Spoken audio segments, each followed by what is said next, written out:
Being a woman is not the same as being a man in this world, but that doesn't mean we need to be fragile. Being resilient is absolutely a quality of femininity because it separates us from young, girly girls.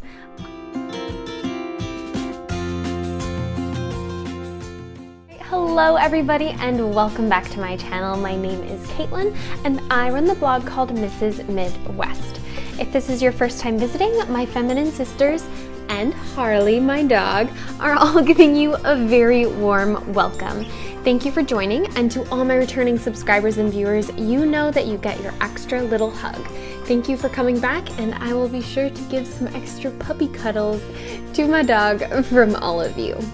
Today, I thought it would be wonderful to talk about 5 feminine qualities that you can begin honing in on today. Now, regardless of where you sit on the spectrum from femininity to masculinity, I still think that it can be very beneficial for any woman to hone in on some of these feminine traits. I'm not here to discuss being the perfect feminine woman or even the perfect woman in general, but today we're going to be talking about certain qualities that can and will improve your life. These qualities, I'm still working on them, but they greatly improved my own life. Let's dive into the first feminine quality that I think every woman can benefit from. Number 1, gentleness. The thing I love about gentleness is that it is a feminine quality and it is something that can improve anybody's life. No, it is not the top 5 slay girl slay qualities of current year, but I do think that this is an overlooked, underrated, and undervalued quality. Many people look at gentleness as if it's weakness, but really it's a strength. It takes self-discipline and strength to remain gentle in the face of conflict, to remain gentle in the face of insults. When we choose gentleness, we are displaying strength. Instead of encouraging people to be harsh, I always want to encourage people to be gentle. It does not mean that you cannot disagree with people. It doesn't mean you can't show that you're upset. It doesn't mean that you can't tell someone you think they're wrong. It's just the way you deliver those messages. When we do things with the spirit of gentleness, we are nurturing the listener. Gentleness creates bridges and relationships instead of destroying them. The idea of being a gentle lamb, quiet and meek, is not something that modern women are encouraged to do. Instead, we are told to be like Wonder Woman, Katniss Everdeen, and any woman who's punching through walls and breaking glass ceilings. I still feel like even if you're not a homemaker or a housewife like me, gentleness can benefit you, your career, it can benefit your relationships, it can benefit your life because it nurtures the relationship. And it does not mean that you're weak. It means that you're strong enough to take hold of your emotions in a difficult moment and be gentle with people. When we share our ideas, thoughts, and interests in a gentle way, it has a different effect on people than when we're cruel, harsh, and emotional. Gentleness is a way of humbling yourself and showing that you care about the people you're surrounding yourself with. Gentleness is a posture of humility and care for others, because as you pursue gentleness in the realm of femininity, remember it's all about nurturing not only other people, but also your own spirit. Gentleness changed my life, and I think that it is a quality that everyone could use an extra dose of. My second feminine quality that every woman can benefit from is self-discipline. Femininity includes a level of self-discipline because it takes self-discipline, as I spoke about with gentleness, to nurture others and to nurture yourself. It takes self-discipline to work on yourself and to care about the people around you and to nurture the world. Being feminine isn't about being this bubbly little girly girl. Being feminine is being a mature and developed woman. The idea of blooming into your femininity is something for mature women. I would never expect a young girl to be extremely feminine because she's just a child. I believe children should be young children and enjoy their childhood. But as we grow up into mature women, we can begin embracing femininity. As we become women, we must leave those childish ways behind us and embrace self-discipline. As we embrace self-discipline, we we can embrace healthy lifestyles for our bodies, our emotions, our families, and our minds. As we pursue self-discipline, it does mean saying no to ourselves. It means setting boundaries, and it means choosing what is beneficial in the long term over what is pleasurable in the moment. Our world lives in a constant state of hungrily chasing after the pleasure area of our brains. Join with me and swim upstream by choosing self-discipline. Choose the difficult path and you will reap great rewards. Self-discipline is something for adults because when we're children, we have our parents to discipline us. We have authority figures and we have all the guidance we need. As we launch into adulthood, and as women, as we launch into femininity, it's time to be self-disciplined. It's time to leave the discipline of authority figures and your parents behind. It's time to choose for yourself what is best for you so that you will nurture yourself and eventually your children and your family. By choosing self-discipline, you are choosing the more difficult yet adult-like path. Do not live in extended adolescence where you look for people to discipline you throughout your 20s. Discipline yourself. Choose the healthy path yourself and force yourself to say no. Focus on disciplining yourself because it is a form of self-love and self-care. Yes, bubble baths are important. Yes, coffee time with friends is important. But disciplining yourself, choosing health, choosing spiritual growth, and choosing intellectual growth will ultimately round you out into an effective, interesting, and well-developed, mature feminine woman. All right, my third feminine trait that I think every woman can benefit from is communication. The concept of women knitting together social fabrics, building families, and being the lifeblood behind conversations, relationships, and beautiful chats with friends is a feminine thing. It is feminine to nurture communication in groups, with you and your partner, and even with you and yourself. Feminine trait is to be agreeable. On average, women are much more agreeable than men. We seek harmony and we want people to get along and work together. Unfortunately, this often causes us to lie and hide the truth about how we feel or what's bothering us in an effort to look agreeable. Remember that it's not just about sweet, fluffy, happy, getting along with everybody.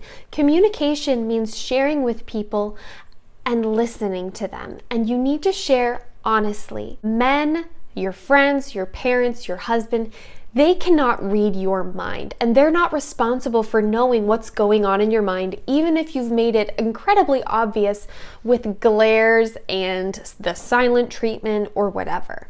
Learn to be an adult feminine communicator and express your thoughts, hurts, feelings with words.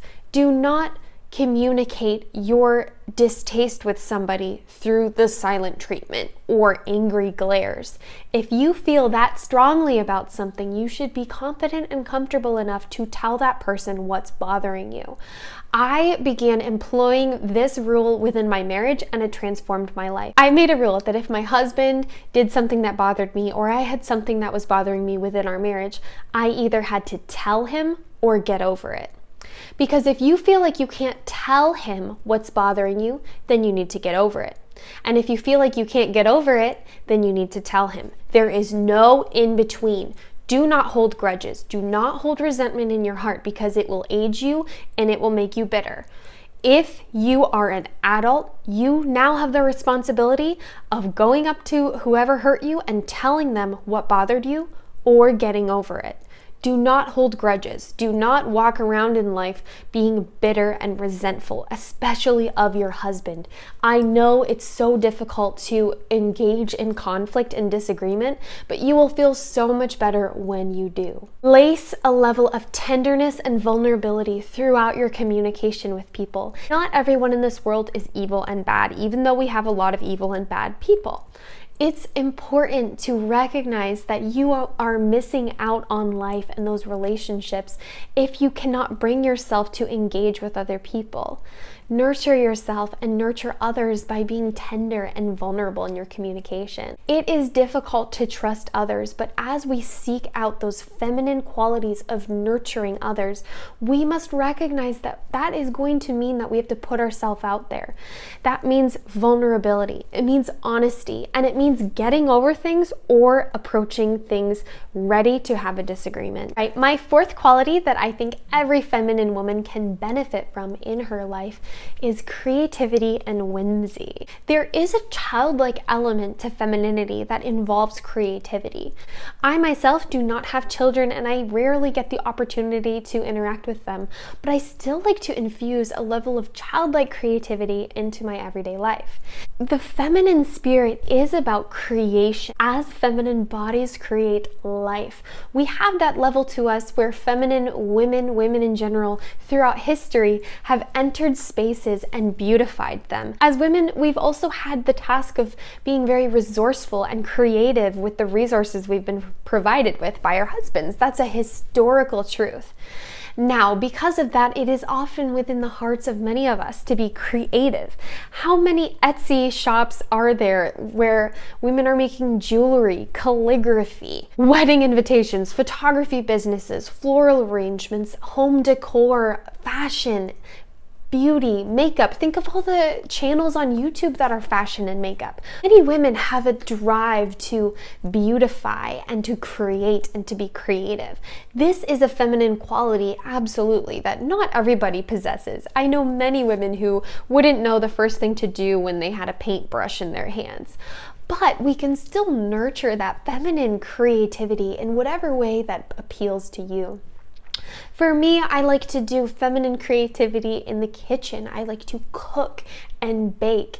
And when I infuse a level of whimsy in my life, me enjoying nature and journaling and playing with my dog and just enjoying that pure, sweet side of life. As I always say, life is extremely difficult, challenging, and often has its fair share of tragedies.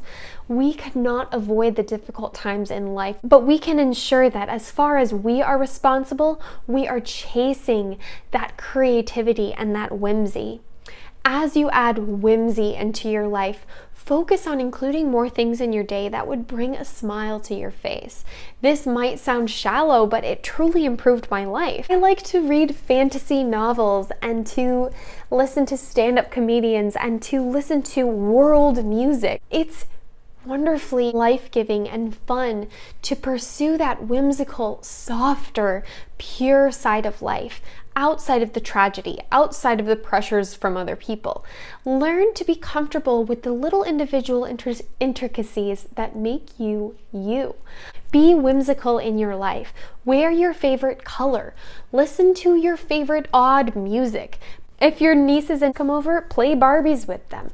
Spend time with your dog and plant some flowers. Participate in that sweet, lighter side of life because life is filled with so much that can drag us down. Whimsy and creativity is about enjoying life in the moment and remembering that we only have one life to live. I think every woman, creative or not, can benefit from pure whimsy, joy, and creativity. And yes, it is a feminine quality because it nurtures our spirits and it engages with that creative desire within women to beautify the world. That is not a bad thing. Celebrate it and nurture it. Fifth and final quality that every woman can benefit from is resilience. Resilience is about being the opposite of fragile. And as I've spoken about before, femininity is not being a little young girly girl. When we're girly girls and we're young, we can be young. But as we grow into adulthood, as we become full-on women, it's time to be an adult, and that includes being resilient. Women throughout history have had to be resilient through the challenging task of motherhood, raising generations. Being a woman is not the same as being a man in this world, but that doesn't mean we need to be fragile. It is a strong, powerful force that is different than masculinity. but it is also resilient. Women have to be resilient to be mothers, to go through childbirth, to raise children, and to deal with the ups and downs of life. Resilient is absolutely a quality of femininity because it separates us from young, girly girls. This does include a level, like I spoke about before, of self-discipline, where you have control over your emotions and your response to the world, where you can handle someone disagreeing with you, when you can engage in a conversation with someone who's different than you or thinks different than you. As we take on the full mantle of being a feminine woman, being resilient is absolutely an important quality. It will aid you in your relationships, in your experiences and challenges in life. If you can pick yourself up and dust off your boots after a setback, you show resilience. If you can respond to difficult times and things that scare you, a sense of peace and patience, you show resilience. When you grow into your femininity, you want to bloom into your maturity as well. With all the highs also come lows, and let us be resilient as we encounter those challenges. All right, everybody, thank you so much for watching. I've really enjoyed having this sleeping dog next to me for this whole conversation, but thank you so much for tuning in. I really appreciate every one of you. I'm hoping to stay pretty casual with my videos. Again, for watching. If you're interested in more of this content, please check out my written blog, and don't forget to subscribe to the channel and click the notification bell to join the notification squad. I love you all. I love my notification squad so much. And if you want to see what I do on a day-to-day basis, follow me on Instagram. Oh, special treat. Say hello. She's tired. Anyways, thank you so much for watching, and this is me signing out.